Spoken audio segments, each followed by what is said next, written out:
ونصلي ونسلم على رسوله الكريم أما بعد فأعوذ بالله من الشيطان الرجيم بسم الله الرحمن الرحيم أو كالذي مر على قرية وهي خاوية على عروشها قال أن يحيي هذه الله بعد موتها فأماته الله 100 عام ثم بعثه قال كم لبثت قال لبثت يوما أو بعض يوم قال بل لبثت 100 عام فانظر إلى طعامك وشرابك لم يتسنه وانظر إلى حمارك ولنجعلك آية للناس وانظر إلى العظام كيف ننشدها ثم نكسوها لحما فلما تبين له قال عالم أن الله على كل شيء قدير صدق اللہ مولانا العظیم. معزز سامعین کرام، سورہ بقرہ آیت نمبر 259 تلاوت کرنے کا شرف حاصل ہوا.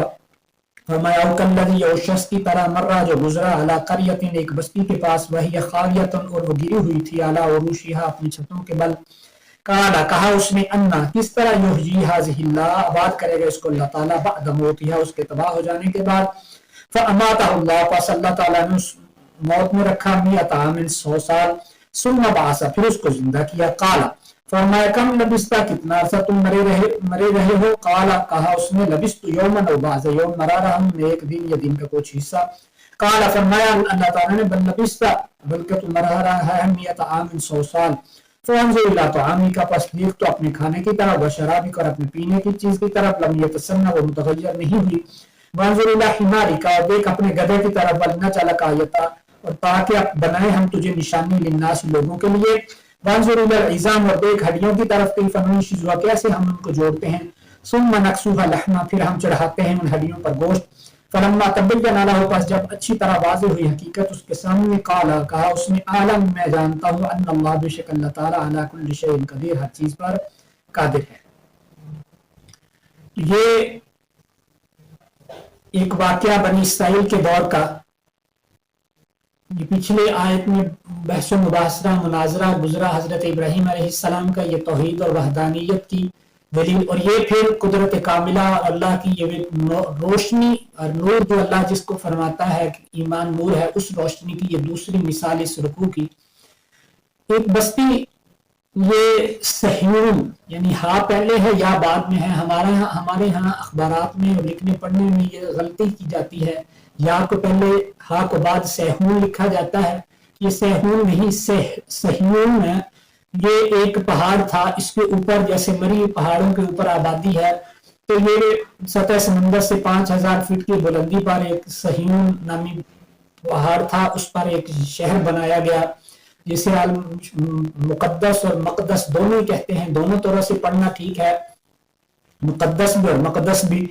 تو وہ اس پر بخت نصر نے مجوسی، یہ ایران کا بادشاہ تھا، اس نے حملہ کیا، اس کو تخت و تاراج کر دیا، بالکل تباہ و برباد کر دیا، کھنڈر بنا دیا. 40,000 علماء کو جو بنی اسرائیل کے تھے ان کو شہید کیا گیا، عورتوں کو باندی بنا لیا، بچوں کو اپنے ساتھ لے گیا، غلام بنا کے تمام لوگوں کو قتل کر دیا. کوئی وہاں پر زندہ باقی نہیں بچا، اور باقی سارے شہر کو جلا دیا، خاکستار کر دیا. تو یہ ایک شخص اس کا وہاں سے گزر ہوا.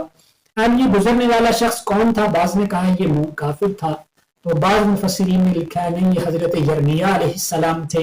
لیکن زیادہ صحیح بات اور زیادہ مفسرین جیسے معالم التنزیل میں ہے، حضرت مفتی اعظم پاکستان حضرت شیخ مفسر قرآن صوفی عبدالحمید سواتی صاحب، حضرت میرے شیخ مولانا سرفراز خان سے صفدر رحمہ اللہ تعالی علیہ، تمام مفسرین کرام نے لکھا ہے حضرت عزیر علیہ السلام تھے.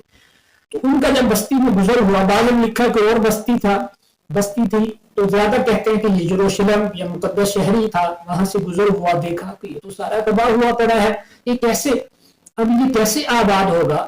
بنی اسرائیل کا ایک قبلہ تھا، اس کو یہ کیسے آباد ہوگا؟ یہ ایک دل میں خیال آیا، یا اللہ سے سوال کیا. قال انا یحیی ھذہ اللہ بعد موتہ، یہ اس طرح ختم ہونے کے بعد دوبارہ کیسے آب و تاب کے ساتھ زندہ ہوگا؟ تو اللہ تعالیٰ نے فاماتہ اللہ 100 عام، اب اس کو 100 سال کی نیند سلا دیا، موت کی نیند. اب جب یہ سوئے ہیں تو صبح کا وقت ہے، یعنی دوپہر سورج نکل رہا ہے، 8 9 10 بجے کا وقت ہے. اور جب انہیں بیدار کیا گیا 100 سال کے بعد، تو وہ عصر کے قریب کا وقت ہے. علماء نے لکھا ہے جب انہیں بیدار کیا گیا تو اب انہیں پوچھا گیا، کم لبثت، کتنا عرصہ تو رہا اس حال میں، سویا رہا، مرا رہا. تو کالا کالا لبستو یومن او بعض یوم، ان کا ایک دن، یعنی اگر تم عصر کے وقت سویا تھا اور یہ آج پھر اب عصر کا وقت ہے تو ایک دن، یا صبح سویا تھا تو رات دن کا ایک حصہ سویا رہا ہوں، تو قال بل لبست مئۃ عام، کہا تو 100 سال تک سویا رہا ہے موت کی نیند، فانظر الی طعامک، تو اب اپنے گدے اپنے کھانے کی طرف دیکھ۔ اب ان کے پاس انجیر تھی اور نبیذ تھا، یہ کشمش کا، یہ ایک جوس تھا یہ پینے کے لیے، اور یہ انجیر سب سے جلدی خراب ہوتی ہے۔ یہ انجیر ویسے تو قرآن مجید میں اس کا تذکرہ ہے، معدے کے لیے بہت شاندار چیز ہے، اور یہ بواسیر کے مریضوں کے لیے بھی بہت شاندار تریاق ہے۔ اسی طرح یہ نبیذ تھا تو یہ بہت جلدی خراب ہو جاتا ہے، لیکن اللہ کی قدرت جب وہ 100 سال تک وہ دونوں چیزیں خراب نہیں ہوئی، 100 سال تک وہ اسی طرح کھانا انجیر بھی تر و تازہ، اور وہ جوس بھی، وہ نبیذ بھی اسی طرح، اور گدا جس کو جلدی گلنا سڑنا نہیں چاہیے تھا وہ بالکل ختم ہو چکا تھا۔ تو اللہ تعالیٰ نے انہیں کہا کہ دیکھ اب گدے کی طرف، تو کہتا تھا نا کیسے شعر آباد ہوگا، یوں آباد کرتا ہوں، انظر الی حمارک، گدے کی طرف دیکھ، وَلِنَجْعَلَکَ آیَةً لِلنَّاسِ، تو اب یہ وانظر الی العظام، وہ گدے کی دیکھتے دیکھتے اس کی وہ ہڈی جو دم والی تھی اسی کے ساتھ دوسری ہڈیاں ملی، گوشت ملا، گوشت پہ ہڈیوں پہ الی العظام گوشت آیا، کیف ننشزھا، کیسے ان پر گوشت آتا ہے۔ یہ منشز ویسے تو کہتے ہیں چڑھنے کو یا ابھارنے کو، بلند ہونے کو، تو یہ بغاوت کرنے کو، کھڑے ہونے کو، ویسے جو عورت خامد کی نافرمان ہوتی ہے اس کو بھی عربی میں ناشزہ کہتے ہیں، نافرمان ہونا یعنی کھڑے ہونا۔ ثم نکسوها لحما، پھر گوشت چڑھاتے ہیں، چنانچہ عزیر علیہ السلام نے دیکھا کہ ان کے سامنے اس پر گوشت آیا، تو یوں عزیر علیہ السلام کے سامنے سارا کچھ ہوا۔ وانظر الی العظام کیف ننشزها لحما فلما تبین له قال اعلم، جانتا ہوں اللہ علی کل شیء قدیر۔ اب یہ بیدار ہونا، اب یہاں سے عزیر علیہ السلام بیدار ہوئے اور گئے اپنے گھر۔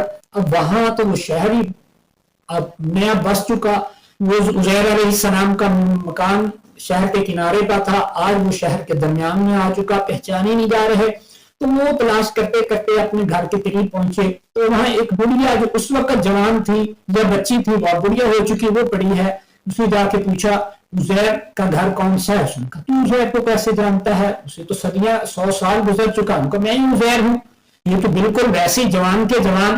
اب اس عورت نے کہا کہ اگر تو عزیر ہے تو پھر تو دعا کر، وہ تو مستجاب الدعوات تھا، تو دعا کر کہ اللہ مجھے ویسے بینائی واپس کر دے، مجھے ویسے ہی وہ میرے اعضاء کو ٹھیک کر دے۔ دعا کی، اللہ پاک نے ٹھیک کر دیا، انہوں نے دیکھا تو پہچان لیا کہ تو ہی عزیر ہے، چل تجھے گھر بتاتی ہوں۔ گھر لے کے گئی، دیکھا تو وہاں تو ان کے بیٹے بوڑھے ہو چکے ہیں، پوتے اور پڑپوتے بھی جوان ہو چکے ہیں۔ انہیں کہا میں عزیر ہوں، یہ بڑھیا کہہ رہی ہے کہ عزیر ہے، وہ کہہ رہے کیسے مانے۔ آخر بیٹوں نے کہا ہمارے باپ کے 2 نشانیاں تھی، ایک تو انہیں تورات یاد تھی زبانی وہ، اور دوسرا یہ کہ وہ ان کے 2 کندھوں کے درمیان میں وہ چاند کی طرح ایک چیز تھی، کندھوں کے درمیان دیکھا گیا وہی چیز تھی، اور وہ جو حالہ نما کو چیز تھی۔ اسی طرح عزیر علیہ السلام نے تورات ساری زبانی سنا دی، تو کہا یہی عزیر ہے۔ تو یوں عزیر علیہ السلام، اسی لیے عزیر علیہ السلام کو اللہ کا بیٹا کہتے ہیں کہ انہوں نے دوبارہ بنی اسرائیل کو زندگی دے دی، کہ دوبارہ ان کو تورات وہ کتاب دے دی جو جن پر انہوں نے عمل درآمد کرنا تھا۔ ویسے ہم یہ روزمرہ دیکھتے ہیں کہ یہ وہ کیسے لہلہاتے کھیت ہوتے ہیں اور درخت ہوتے ہیں، پھر ان کو کیسے خزاں کا موسم آتا ہے ویران ہو جاتے ہیں، ٹول مول درخت ہوتے ہیں، لگتا ہے اب یہ کبھی بھی برابر نہیں ہوں گے، پھر بہار آتی ہے تو وہ کیسے اس کو دوبارہ سبز چادر اڑا لیتی ہے۔ یہ ہمارے 2005 میں اکتوبر میں جو زلزلہ آیا کیسی تباہی ہوئی، اب ویسے ہی سارا کچھ آباد ہے۔ میرے شیخ حضرت مولانا سرفراز خان سے صفدر نبر اللہ مرکز میں لکھا ہے کہ میں نے دیکھا کوئٹہ کو کہ وہ جب 31 مئی 1935 میں زلزلہ آیا اور 35,000 کے قریب لوگ مر گئے اور تباہ ہو گیا کوئٹہ۔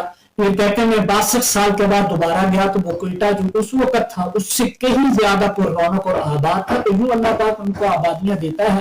اللہ سمجھنے عمل کی توفیق عطا فرمائے۔ وما علینا الا البلاغ۔